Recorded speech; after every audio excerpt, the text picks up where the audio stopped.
Okay जी, बिस्मिल्लाहिर्रहमानिर्रहीम। इय्याका नअबुदु व इय्याका नस्तईन। तो गाइज़ अभी ना हम एक्यूट और क्रोनिक रेनाइटिस वाले चैप्टर जो है ना इसके ऊपर पहुंच चुके हैं। तो रेनाइटिस होता क्या है? एक रिएक्शन होता है जो कि nasal congestion, runny nose, sneezing और इचीनेस जो है ना वो सारे का सारा काज करवाता है। इसे हम कहते हैं कि ये हमारे पास है। यार इसके फोकस को क्या है, ठीक है।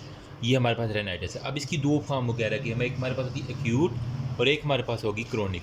अब दोनों में क्या फ़र्क है इसको हम थोड़ा सा जो है वो थोड़ा डिस्कस कर लेते हैं। बस छोटा सा चैप्टर है, इंशाल्लाह ये देखना भी एक ही वीडियो में कोशिश करता हूँ कवर करने की, ठीक है।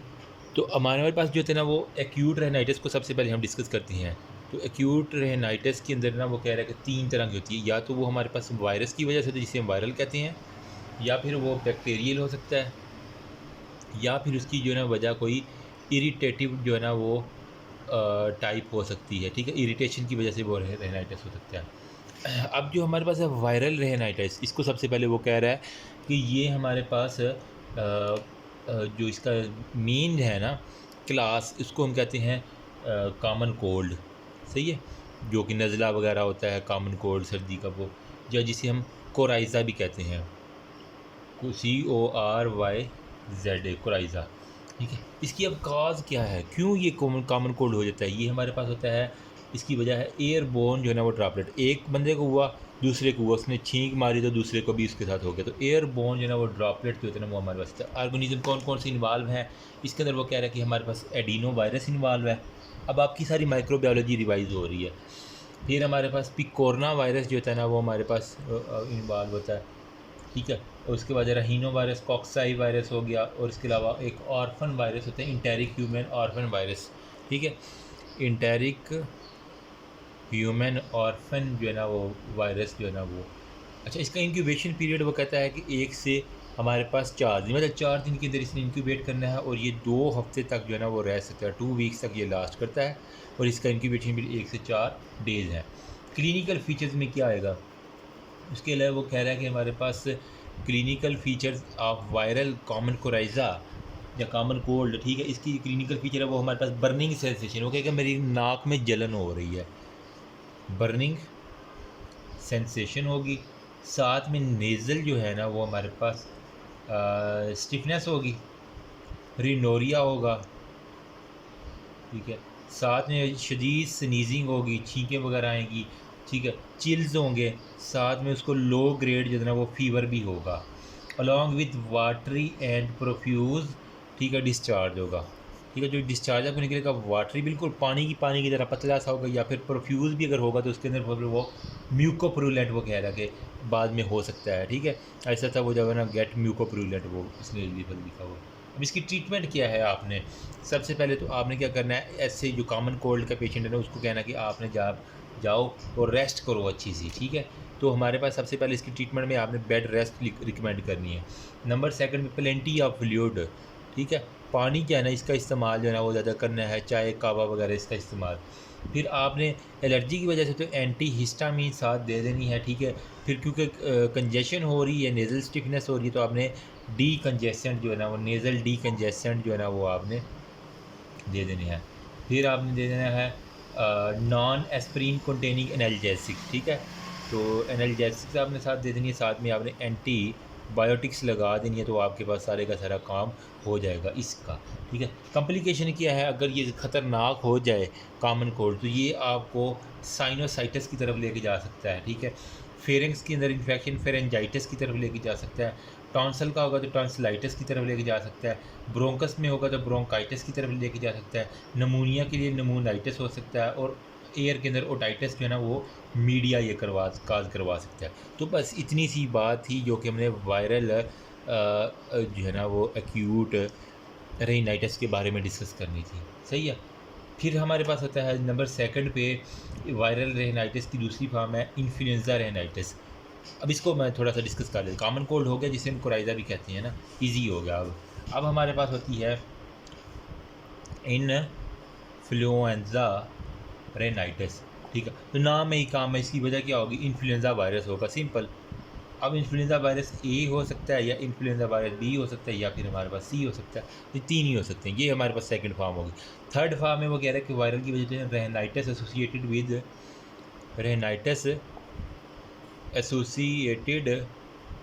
विद एक्सएंथीमास, ठीक है।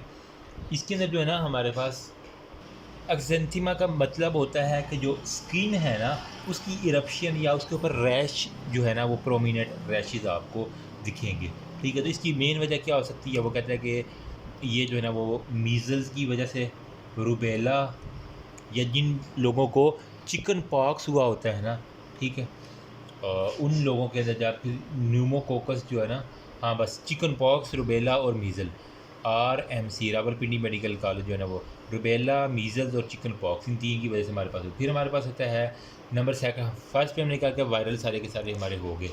अब हमारा सेकंड नंबर पे आ जाता है बैक्टीरियल। तो बैक्टीरियल के अंदर उसने कहा हुआ है कि हमारे पास एक होता है नॉन स्पेसिफिक, ठीक है, नंबर 5 पे हमारे पास नॉन स्पेसिफिक होता है। नंबर सेकंड में हमारे पास डिफ्थेरिक जो होता है ना वो हमारे पास रेनाइटिस होता है। और नंबर थर्ड पे हमारे पास होता है इरिटेटिव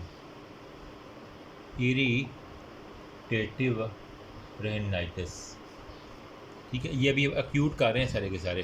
तो इरिटेटिव मतलब यही रेनाइटिस जो होता है ना वो इरिटेशन वाला, अलग से हम इसको ये सिर्फ 2 करें, नॉन स्पेसिफिक हो गया और हमारे पास डिप्थेरिया रेनाइटिस। नॉन स्पेसिफिक के अंदर हमारे पास क्या होता है, ये होता है चिल्ड्रंस के अंदर, ठीक है, अकर इन चिल्ड्रंस, ठीक है। ड्यू टू वजह क्या है, स्ट्रेप्टोकोकस,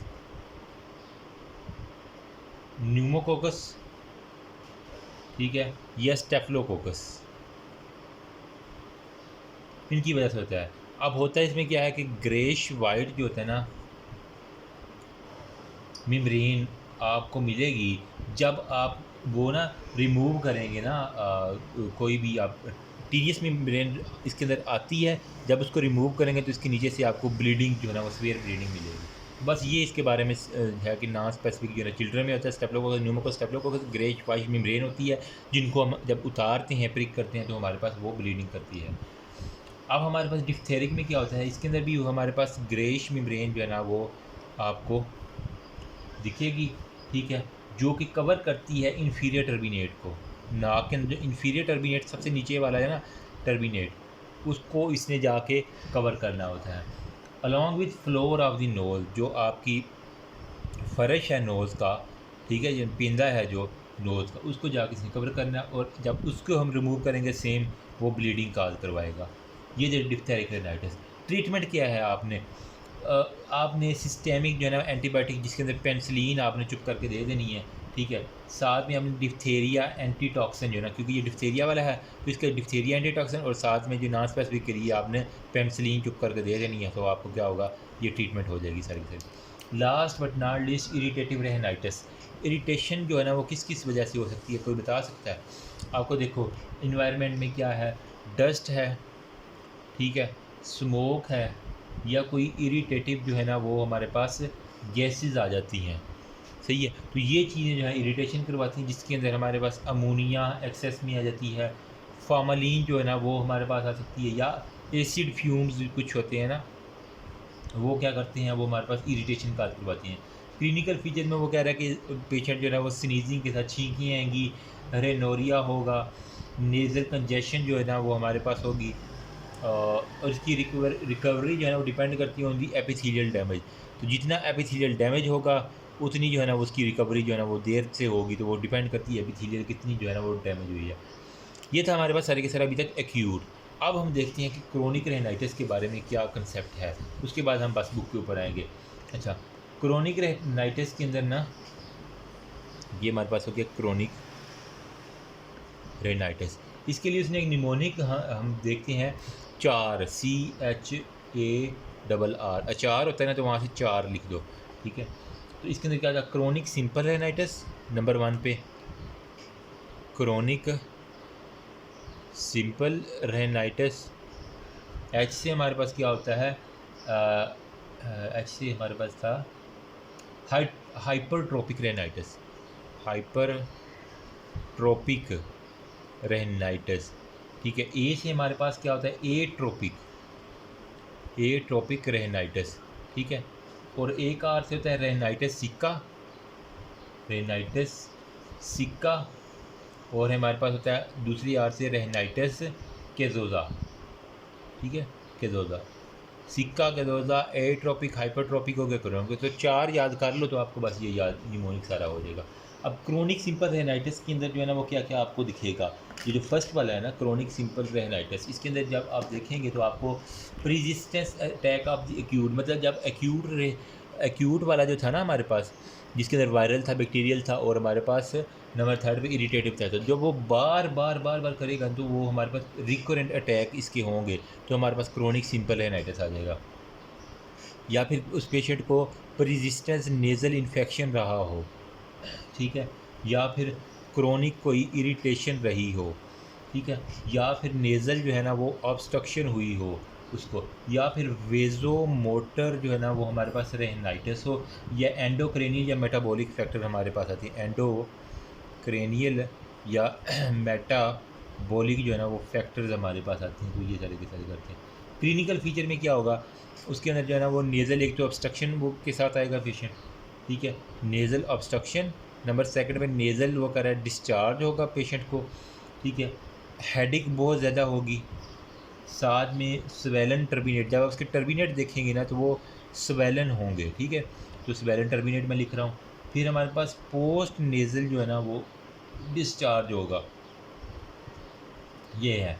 ट्रीटमेंट आपने क्या करनी है, जो पार्टिकुलर काज है ना उसको आपने ट्रीट करना है, ठीक है, मतलब कि अगर तो वो पेशेंट को साइनोसाइटिस है या कोई पुराना इन्फेक्शन है तो उसको पहले ट्रीट करो ना, अगर तो साइनोसाइटिस है उसको ट्रीट करो, टॉन्सिल का मसला तो टॉन्सिलाइटिस जो है ना उसको टॉन्सिलेक्टमी कर दो, एडिनाइड का मसला तो उसको करो, या एलर्जी का तो एलर्जी से रिमूव करो चीज़ों को जो जो चीज़ें एलर्जी करवाती है।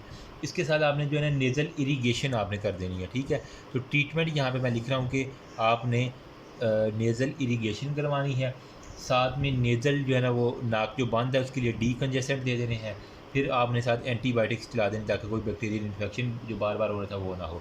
तो ये था हमारे पास क्रोनिक सिंपल रेनाइटिस। अब हम आते हैं हाइपरट्रोपिक के ऊपर, ठीक है, यहाँ तक होपफुली आपको समझ आ गई होगी, नोट कर लो ना, आपको बाकी बुक से मैं आप दिखा देता हूँ, ठीक है। अब हमारे पास होता है हाइपरट्रोपिक, इसके अंदर क्या होता है, हाइपर है मतलब ज़्यादा हो गया, तो थिकनिंग हो गया है म्यूकोज़ा, सब म्यूकोज़ा, ठीक है, periosteum, periosteum, sero mucinous gland, sero mucinous जो है ना वो हमारे पास ग्लैंड होते हैं उनकी, और हमारे पास जो बोन है ना इनकी, ठीक है, तो इनकी सारी की सारी थिकनिंग हो जाए ना तो इसे हम हाइपरट्रोपिक रेनाइटिस कहती हैं। वजह क्या है, वही बार बार रिकरेंट जो है ना वो नेज़ल इन्फेक्शन इसकी बड़ी वजह है।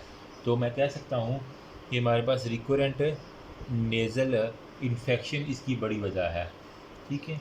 फिर हमारे पास होता है या फिर बंदे को क्रोनिक साइनोसाइटिस, कोई पुराना साइनोसाइटिस चल रहा है उसको वो होगा, मतलब जो पुरानी चीज़ें हैं ना वही इसका वजह है, अलॉन्ग विद क्रोनिक इरिटेशन, ठीक है, तो क्रोनिक जो है ना वो इरिटेशन होगी of the nasal mucosa due to smoking, ठीक है, बार बार वो स्मोकिंग कर रहा है। इंडस्ट्रियल इरिटेंट जो होते हैं ना वो हमारे पास होंगे, नेज़ल ड्रॉप्स की वजह से जो है ना हो सकते हैं, या फिर कोई एलर्जिक वजह हो सकती है इसकी ना।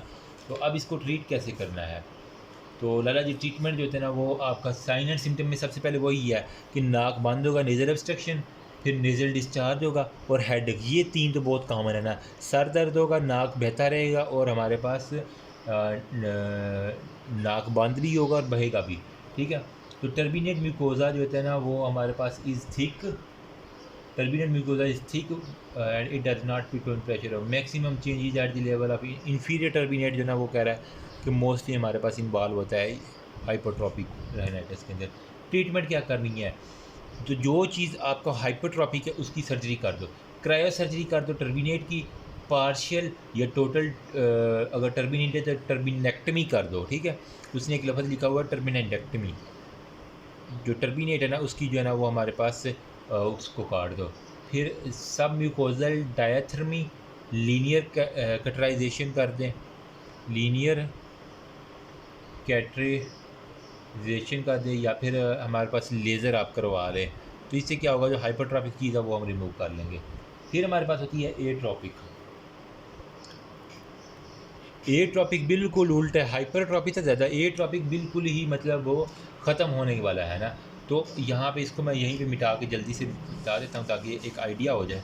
तो एट्रोपिक रेनाइटिस के अंदर वो कह रहा है कि atrophy of the nasal bone, जो आपकी नेज़ल बोन है ना, उसकी हमारे पास एट्रोपी हो जाती है, ठीक है, अलॉन्ग विद जो टर्बिनेट है ना बोन के, ठीक है, वो भी एट्रोपी हो जाती है। It present with the swollen crust, जो पेशेंट आता है उसके अंदर जो है ना वो हमारे पास स्मेलिंग, सॉरी स्वेलन कह रहा हूँ, स्मेलिंग जो है ना वो हमारे पास क्रस्ट आती हैं, बहुत स्मेली होती है, अजीब किस्म की बदबू होती है इसमें। अच्छा, इसके फैक्टर्स कौन कौन से हैं, किस किस वजह से ये काज हो सकती है? तो ये जनाब हेरिडिटरी भी काज होती है, इन्फेक्टिव काज होती है, या फिर वही गरीबों की बीमारी न्यूट्रिशनल डेफिशिएंसी जिन लोगों में होती है, या एंडोक्राइनल जो है ना वो हमारे पास डिस्टर्बेंस होती है, या ऑटो इम्यून प्रोसेस की वजह से होता है, या फिर रेशियल फैक्टर्स जो होते हैं ना वो हमारे पास होते हैं सारे के सारे। क्लिनिकल फीचर में क्या होगा? क्लिनिकल फीचर में पेशेंट आएगा कि एक हमारे जो है ना वो फाउल स्मेलिंग होती है, जिसे मर्सीफुल एंड नोजमिया भी कहते हैं ना, ठीक है। तो फाउल स्मेलिंग होगी, नेज़ल ऑब्स्ट्रक्शन होगी, प्लस एपिस्टेक्सिस भी होगा, ब्लड भी आएगा ना। फिर ग्रीनिश या ग्रे ब्लैक जो है ना ड्राई क्रस्ट होगा, जिस तरह फंगल होती है ना तो वहीं पे ग्रे ब्लैक जो होता है ना आपको क्रस्ट नज़र आएगी, along with nasal mucosa pair black, saddle deformity, saddle nose हमने पढ़ा था ना, जिस तरह वो घोड़े की होती है ना सैडल, तो saddle knows deformity, एट्रोपिक pharyngitis, laryngitis, ठीक है, फेरेंक्स के ऊपर फ्रेंजाइटिस या लेरेंजाइटिस जो है ना वो होगा, और साथ में आपको मिडल एयर का जो कहते हो हेयरिंग इम्पेयरमेंट भी आपको दिखेगी। ट्रीटमेंट क्या है आपकी? तो एट्रोपिक जो रेनाइटिस है इसकी ट्रीटमेंट की बात कर लेते तो हमने 25% वो कह रहा है हमने ग्लूकोज देना है इन ग्लिसरीन में डाल के, ठीक है, अलॉन्ग विद लोकल एंटीबायोटिक्स आपने लाजमी देनी है, नेज़ल इरिगेशन करनी है, सिस्टेमिक यूज़ ऑफ स्ट्रेप्टोमाइसिन दे देनी है, ठीक है, फिर ऑस्टाइडल स्प्रे देनी है, प्लेसेंटल एक्सट्रैक्ट करना है, और पोटाशियम आयोडाइड साथ में दे देनी है तो आपकी ट्रीटमेंट हो जाएगी। सर्जिकली जो वो कह रहा है वो हमारे पास होता है यंग ऑपरेशन, ठीक है, एक मेथड है जिसे हम यंग ऑपरेशन करते हैं, इसके ज़रिए हम ना एट्रोपी को रिमूव करते हैं। फिर हमारे पास नैरोइंग या फिर जो नेज़ल कैविटी है ना उसको नैरो कर देते हैं, ठीक है। तो वो कह रहा है कि नैरोइंग दी नेज़ल कैविटी। अब इसके अंदर क्या होगा नैरोइंग दी नेज़ल कैविटी के अंदर, वो मैं थोड़ा सा बता देता हूँ। नैरोइंग नेज़ल कैविटी, इसके अंदर बेसिकली क्या होगा, जो हमारे पास सबम्यूकोइड इंजेक्शन ऑफ दी, एक तो टेक्निक, इस टेक्निक के अंदर इन्वॉल्व होते हैं सब म्यूकोजल, जो आपका नाक के म्यूकोजल है ना उसके ऊपर इंजेक्शन आपने दे देना है टेफ्लॉन पेस्ट का, ठीक है, टेफ्लॉन पेस्ट का जो है ना वो सब म्यूकोजल जो है ना वो इंजेक्शन लगा देना है। इंसर्शन ऑफ फैट करनी है, प्लस कार्टिलेज करनी है, प्लस बोन करनी है, ठीक है, प्लस टेफ्लॉन जो है ना वो स्ट्रिप आप कर सकते हैं। फिर जो lateral wall of the nose है ना उसकी सेक्शन और मीडियल डिस्प्लेसमेंट भी कर सकते हैं, ठीक है, जो lateral wall of the nose है ना उसकी सेक्शन उसको कर सकते हैं या फिर हम उसका डिस्प्लेसमेंट भी कर सकते हैं। तो ये थी हमारी सारी एट्रोपिक। फिर हमारे पास होती है सेकेंडरी एट्रोपिक रेनाइटिस, ठीक है, इसको क्या होता है, जो हमारे पास रेनाइटिस जिसे हमने क्या कहा था, हाँ,